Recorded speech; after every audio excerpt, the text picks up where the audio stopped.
Hello good morning student, welcome back to e classes. देखिए बच्चों, इस वीडियो में हम पढ़ेंगे हिंदी व्याकरण का 7 लेसन का नाम है संज्ञा। संज्ञा में है वचन।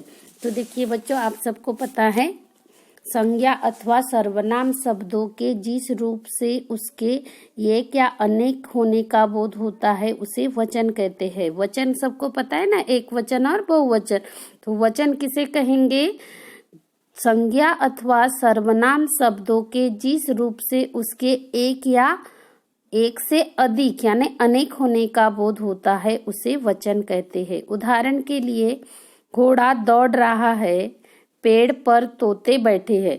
तोता एक भी बैठ सकता है या एक से ज्यादा, तो तोते आया है ना, तोता एक वचन।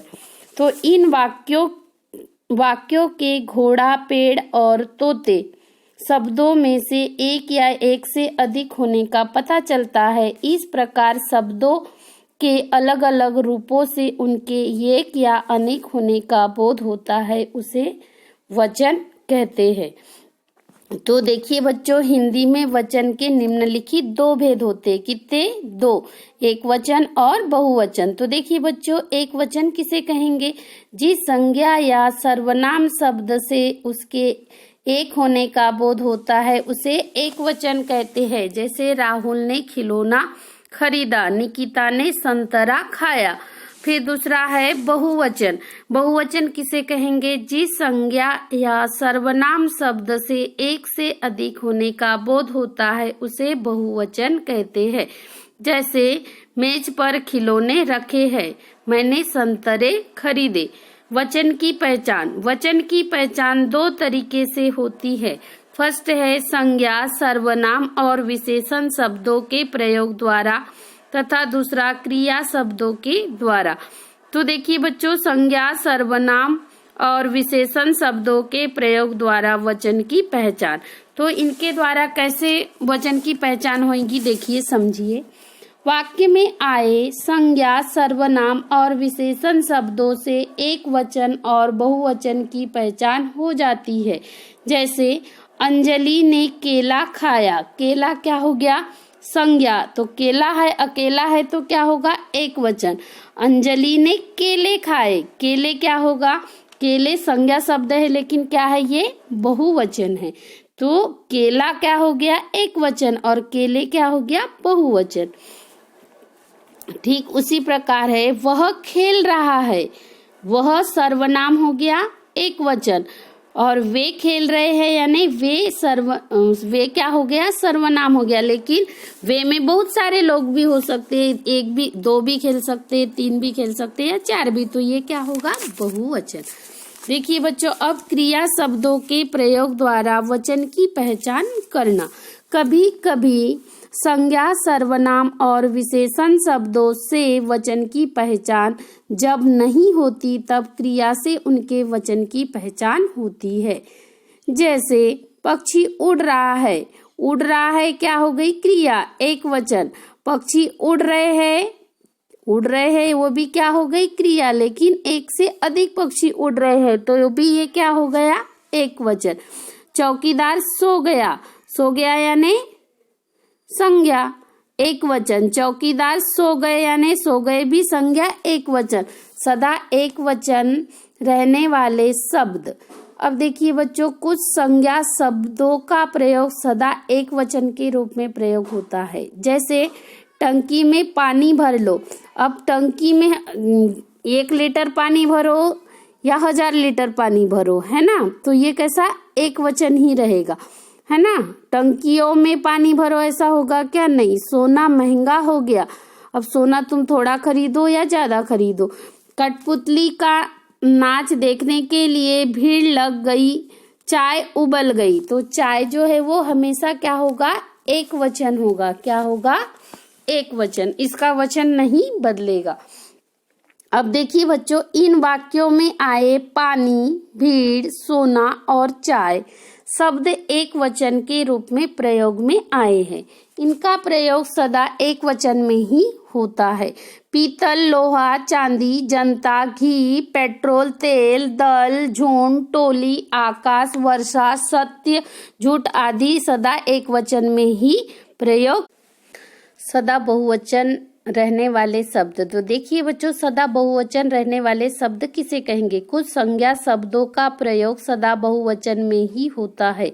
जैसे नाई ने मेरे बाल काट दिए, तो बाल शब्द को देखकर ऐसा लगता है कि एक वचन होगा, पर बाल जो है वो बहुत सारे रहते हैं ना, तो ये क्या होगा? हमेशा ही बहुवचन में रहता है।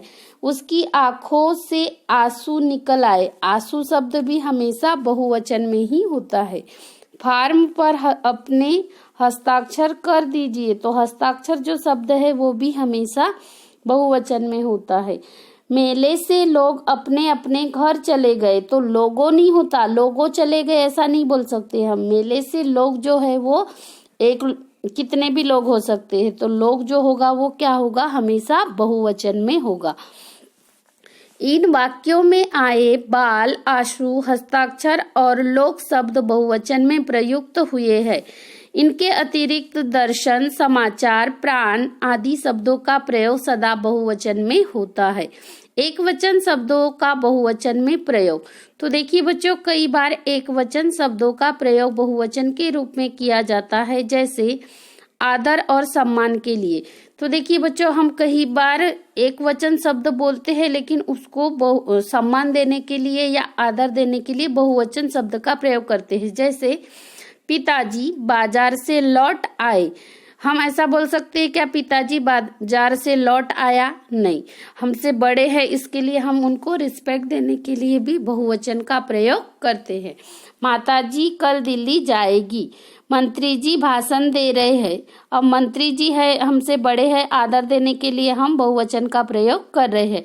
लता दीदी अच्छा गाती है। इन वाक्यों में आए पिताजी, माताजी, मंत्री जी और दीदी शब्द एक वचन है। आदर और सम्मान प्रकट करने के लिए इन वाक्यों में इन शब्दों का प्रयोग बहुवचन में किया जाता है। दूसरा है अहंकार प्रकट करने के लिए। यह हमारी बस्ती है, कोई हमें छूकर तो दिखाए, हमने धूप में बाल सफेद नहीं किए हैं, पुलिस अधिकारी बोला।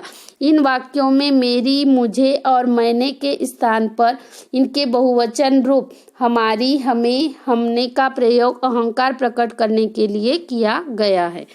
अब देखिए बच्चों, अभिमान प्रकट करने के लिए, हम देश के लिए अपने प्राण दे देंगे। नौजवान बोला, हमने अपहरणकर्ता से व्यापारी को छुड़ा लिया, पुलिस आयुक्त ने कहा। इन वाक्यों में मैं, मैंने के स्थान पर हम और हमने बहुवचन शब्द का अभिमान प्रकट करने के लिए प्रयोग किया है। वचन संबंधी ध्यान देने योग्य बातें हैं। मामा, नाना, चाचा, काका, दादी आदि संबंध सूचक संज्ञाओं का प्रयोग दोनों वचनों में एक समान होता है। जैसे मेरे बड़े चाचा जी आए, एक वचन में, किंतु समानार्थक बहुवचन का प्रयोग।